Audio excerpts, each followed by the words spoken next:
Honorable judges, good morning. Good morning. Morning.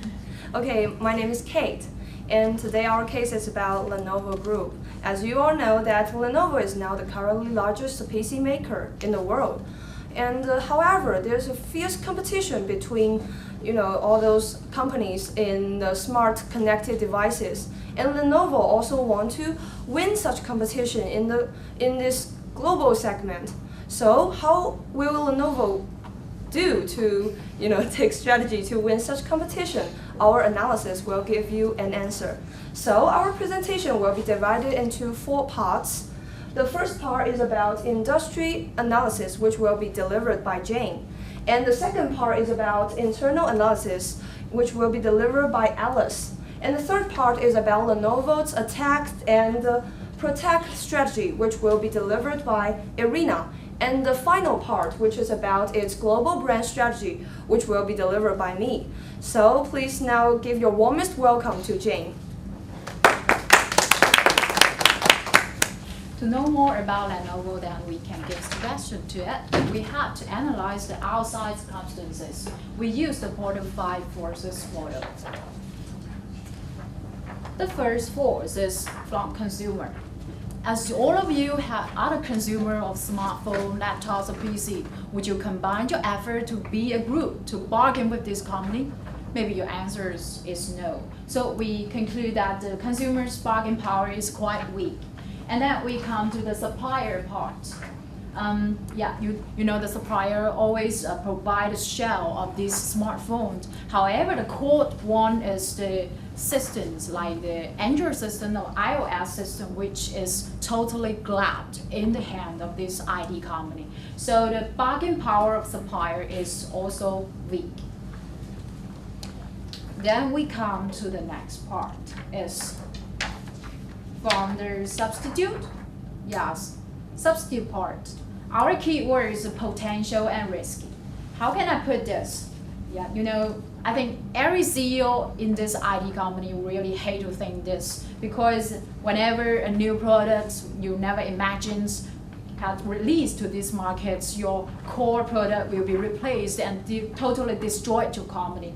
So for example, once the laptop has released to the market, the PC company's revenue has been cut down mostly. And then we come to the potential entrance part. However, this may be a good news to this IT company because it really a high-tech industry and it requires a lot of investments and also in this research and developments projects. So the barrier is quite high. You can see this. Then we come to the last part, is the competition environment. Our keyword, the first one is fierce. I can show you some data. In 2000s, the Lenovo, HP, and the Dell ran the number 1, number 2, and number 3. However, in 2004, their rank has fallen down to the 3rd, the 4th, and the 5th. So the other keyword is the head-to-head competition.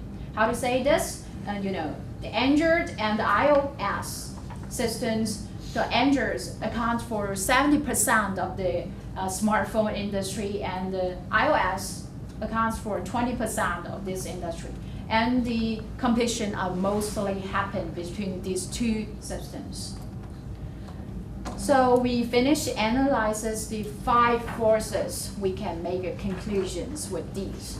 The first one is the big demand, which everyone needs smart detective services like laptops, smartphones nowadays. And then the development is so fast that you have to catch up with the new change.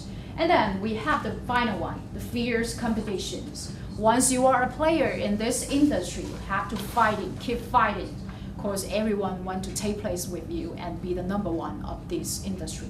So for this above, how can Lenovo combine its outside substances with the inside resources? Let me welcome my teammate Alice.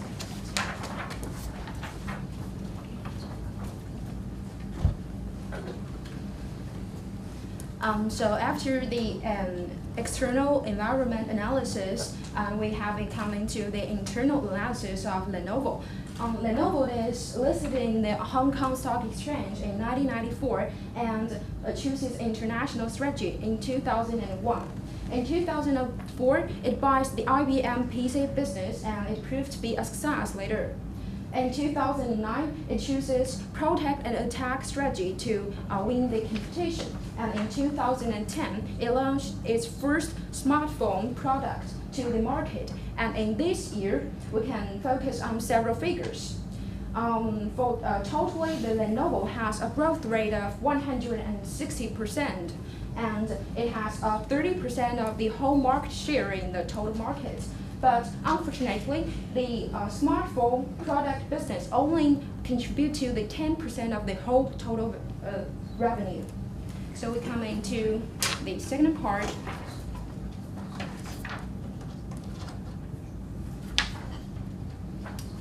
So what is the core competence or the reason of the success of Lenovo? I would like to use the supply chain or the value chain to illustrate it. As we can say from the whole system, the core competence or the success of the Lenovo lies mainly in manufacturing, inventor, and the channel part of the market. So we can take a closer look at each of the parts.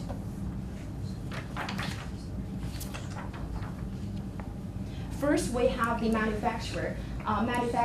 Actually, the Lenovo has its own manufacturing factories or facilities, mainly in 50% in China and 50% in the foreign countries. So it has a high, strong control over such manufacturing system, and it is really low cost and risk-taking. And for the second part is the distribution. It has its own vendor management inventory mode, and it's the total inventory operation time is really much shorter than its competitors. And this is efficient and really and actually low cost.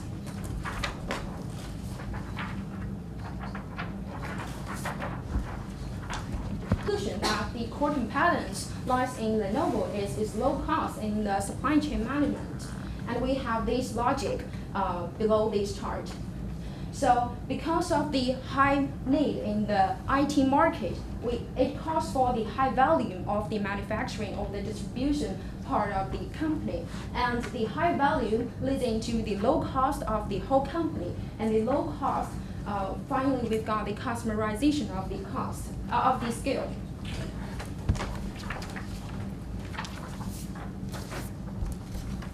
Use the SWOT analysis to illustrate give a brief summary of my analysis. For the internal part, we have the strengths of the customization of skill and low cost. And for the weakness, we have the brand, which is really got a low popularity for the whole customer market, which will be illustrated later. And for the external part, the opportunity lies in the growing IT market, and the strength and the threat lies in the fierce competition of the whole competitors. And thank you. That is all my analysis for an internal part. So thank you, Alice. Now, let's come to the strategy part.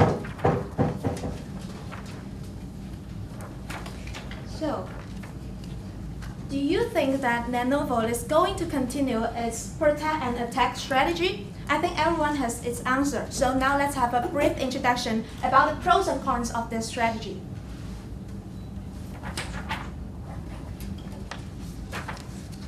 So firstly, many people were worried about Lenovo's focus on the EE market, and EE market is the emerging economics. So they may think that the entrance of EE market makes Lenovo have low added value to its product and makes the profit even lower. But in fact, if we think about it from another angle, we can see that usually those EE markets have large populations. Those large populations have limited purchase power, and that is the market and customer Lenovo is going to aim at. So, if you think about this, Lenovo has a good supply chain. It has a good R&D center. It has a good innovation. So, if we can enter, and Lenovo is going to enter the EE market, it can help Lenovo to reach the economic scale because there are so many customers and all of them would like to buy the Lenovo's products. So secondly, we can see that there are also worries about Lenovo entering those new markets and new business through acquisition. They worry about the cultural integration, they worry about the risk of management and financial, but if we think it from another angle, again, we can see that Lenovo has already acquired the IBM's PC department in 2004, and it successfully integrated those two departments together by far.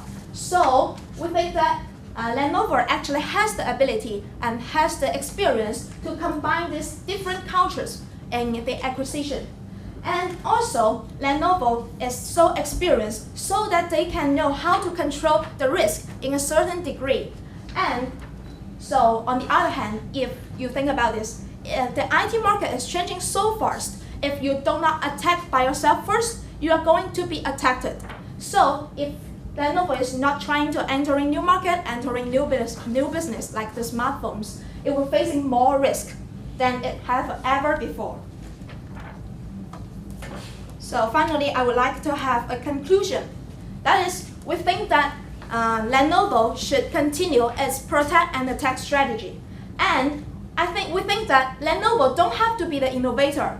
And Lenovo can just be the follower, but with better quality, better product, and low price. And that's my part. Now let's welcome Kate for the global brand analysis. Okay, thank you, Irina. I believe after her analysis, you're now fully aware of the functions of its protect and attack strategy. So we firmly believe that by sticking to such strategy, Lenovo will reach its ultimate goal, that is to establish a global brand in the IT industry. So, to our knowledge, this global brand strategy can be divided into 3 steps. The first one is to gain the recognition from the customers. Second step is to gain loyalty from the customer. And the third one is its MIDH group. That is to have 4 screens for each customer. So let's begin with step 1. But before I talk about step 1, I'd like to ask you a little question. That is, why is Lenovo not a global brand right now? Because we all have this perception that products tagged made in China is just a symbol of cheap products. And Lenovo is really doing poorly in its North America market. Its market share is about 7%. So we believe that Lenovo, according to its protect strategy, has to stick to its existing strength. That is its low cost and distribution channel, and try to bring more cheap products but with good qualities to its customer, and try to earn more market share, and therefore can be acknowledged by the customers. And the step 2, we believe, is what Lenovo is doing right now. That is to split its brands and try to, using ThinkPad, focusing on the high-end customers, and its original Lenovo brand, focusing on the low-end customers. By offering different products to the target customers, it can finally gain the loyalty from the customer. And step 3, if the previous 2 steps work really well for Lenovo, we believe it will lay the foundation for Lenovo to reach its 3rd step. That is to, for each customer, they have 4 screens purchased, and to form its MIDH system in each house, which means for each customer, they have the 4 screen products all come from Lenovo. So that is all for our analysis. But before we end our presentation, we'd like to share a little meditation on this case, because we have seen Samsung copying or maybe using similar ideas from Apple, but still Samsung did a good job in the US market. And we believe this sets a good example for Lenovo. That is, you don't really have to be the innovator or the first mover in the market, because the cost is too high and sometimes you have to take risk. But you can be a follower.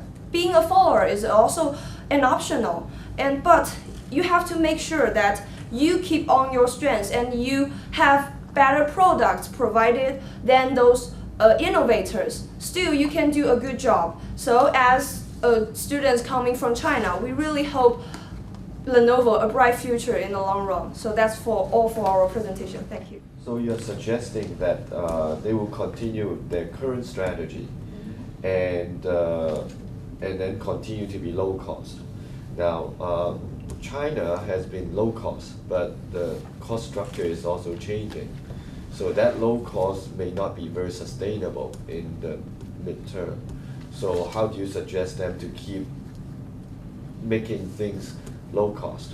That's my first question. Okay, thank you for the question. We believe if you want to find out how to cut down your cost, you have to firstly find out where your cost is. So for the IT industry, basically the cost lays in the labor. We all know that China used to boast itself as a country of cheap labor, but now as the labor price is rising and maybe Lenovo has faced such threat, we believe if you want to deal with such problem, maybe Lenovo has to shift its manufacturing segment to other countries with cheaper labor cost. That is one solution. But didn't they just spend lots of money in manufacturing facilities in China, and they will have to reinvest that in another country? And another solution is that maybe Lenovo can use the scale economy. Whenever you boost your productivity, your fixed cost can be divided into each product, and the cost can be cut down. Yeah, another solution. And that's why we hope that Lenovo stick to its strategy, because they stick to the strategy. It helps them to reach its economic scale so that they can have more incomes to help them to transfer themselves to those low labor country. And they have a good supply chain. And the good supply chain and other knowledges and other assets that Lenovo have is actually can be copied from China to other countries. And actually, by mentioning low cost, we are not saying this is a long-term strategy, because you cannot always win by doing the price war. But if you want to win in the long run, still you have to shift your strategy to those high added value products. But currently for Lenovo, it's not a wise choice, because they are just not ready to produce the high added value product to the market. They are still focusing based on the Chinese market, and maybe for the customers, they are not ready to afford those high added value products. So if they're going to be a follower, how are they going to cope with the problem of patent protection? Because for Samsung, they also face the same problem. It got a lawsuit from the Apple company, but we believe that you have to maybe go to find a really cautious limit, find a really cautious line. You never cross that line. That maybe can be there may be some good experience from Samsung's lawsuit. But is Samsung just a follower? Samsung, do you think it's a pure follower? Is Samsung also?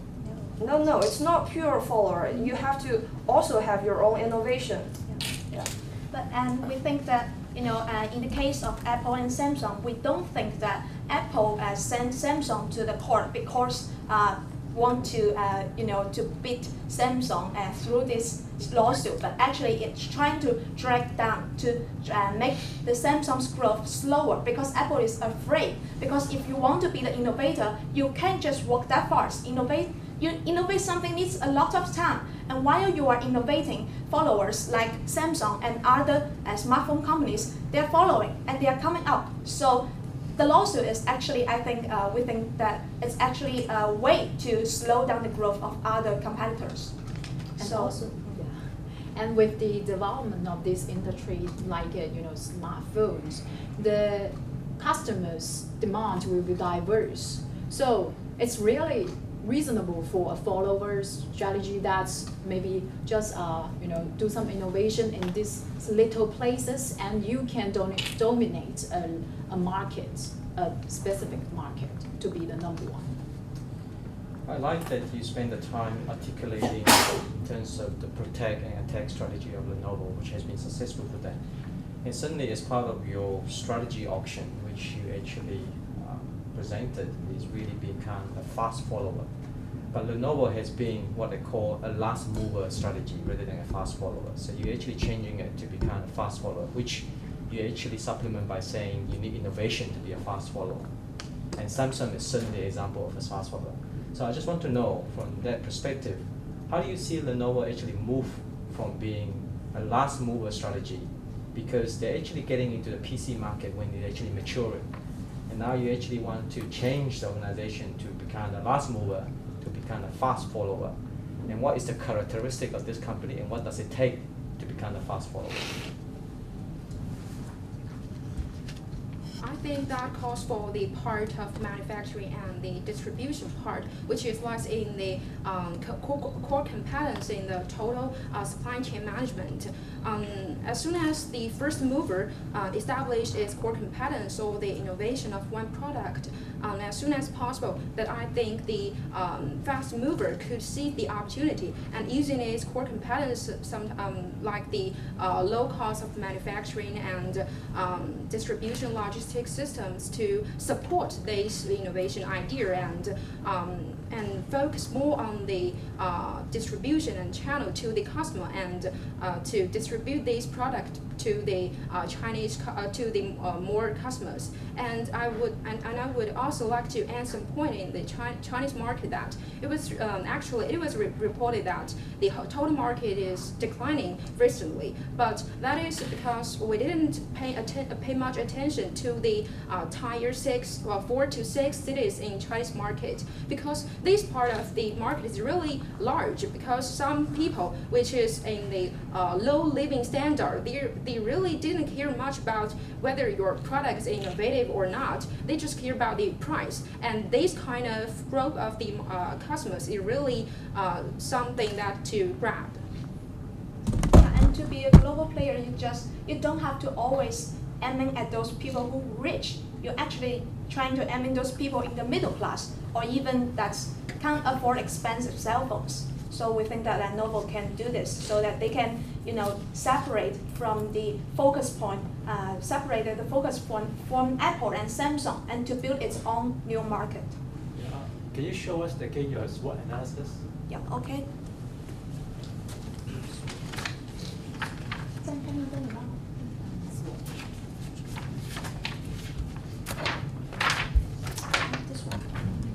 I can see there's only one point, one item against each segment. Okay, but for this protect and attack strategy to be successful, what do you think are the key elements which Lenovo will need to sustain if they want to keep this strategy to be effective? What are the key elements they need to keep? I think the key element that Lenovo should focus is the S part and the O part to take advantage of the strengths in the internal part to see the opportunity in the internal part. And namely, it is to use its customization of the skill to sell the opportunity from the growing IT market.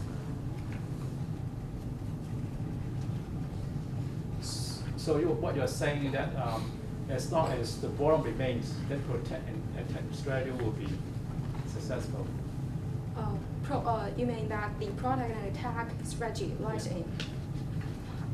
Well, I think the protect and attack strategy mainly divided into two parts. First is the protect of the established market, which mainly focus on the material market. And in this part, it should still use its strategy of customization of the skill and the low cost to maintain its market leader in this segment. And for the second part, which is attack part, which means the emerging market, I think Lenovo should focus on its weakness, which is being called the brand. It has really a low recognition from the customers. So in this part, it should use the more effective strategy to strengthen its brand.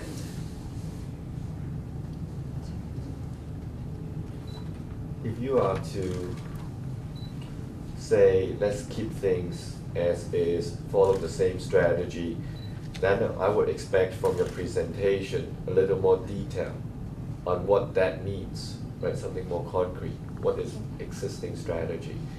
Focusing on cost is a very easy 2 words, but there are a lot more in terms of distribution, how to build your customer loyalty, right? There are different segments of Lenovo that they're doing really well. So how can you do it even more and more cost effective so that they will keep changing or buy more from Lenovo? So that's something that I would expect from your presentation if you do that. And if you want to attack new markets, so why were they not interested in Lenovo? How are you going to get them? Is it just more distributor, or is it there's something to do better, because you are saying we are doing the same thing, but obviously the same thing is not enough. So how do you improve on your doing the same thing along the same strategy? So that is missing in your presentation, right? I mean, you're not asking for something new, right? So. Yeah, thank you. Okay. The other thing is, you say that the strength of Lenovo is low cost. I mean, for Apple phones, they also made in China. Yeah. Okay, they have larger volume. So how can you say that the cost base of Lenovo is lower than that of Apple? And Apple is like a bargaining power. I mean, when they get force Foxconn to squeeze to the last cent. So why do you think that the cost base of Lenovo can be sustainably cheaper than that of Apple? I think that for the low cost part, it lies in many segments of the whole supply chain management. And its low cost part mainly focus on the middle part, namely the manufacturing, distribution and inventory. And for Apple, I think Lenovo has a strong control of all the distribution and manufacturing. And for example, whenever it wants to go into another new market, it would choose the strategy of acquisition of the another company of the distribution system, which shows that it would be easily for the Lenovo to go into another part. And so I think for the Apple, it didn't have total average. The average cost is not low as Lenovo, because for the two end of the supply chain is really high. Because in the research and development and also the other part, like the lawsuit against Samsung, it's really cost a lot of cost. Yeah, you know, being a follower takes you less to invest in R&D segment. And I think the cost can also come from marketing in Apple, because Apple is aiming at those people who like to have new factions. Apple spend a lot of money on those commercials and on sponsor those soap operas like Gossip Girl, and for them to use the Apple phones in those operas. So I think that if Lenovo is trying to entering an EE market, it actually don't have to do that much commercials as Apple do. So that's where the cost might be lower than Apple. You recognize innovation as one of the requirements to be a follower. Do you see that whether or not investing in internal R&D, or actually through sort of small acquisition of sort of software, and why? What are the two that you are pursuing? Growing in R&D internally, or acquire R&D somewhere else, and why?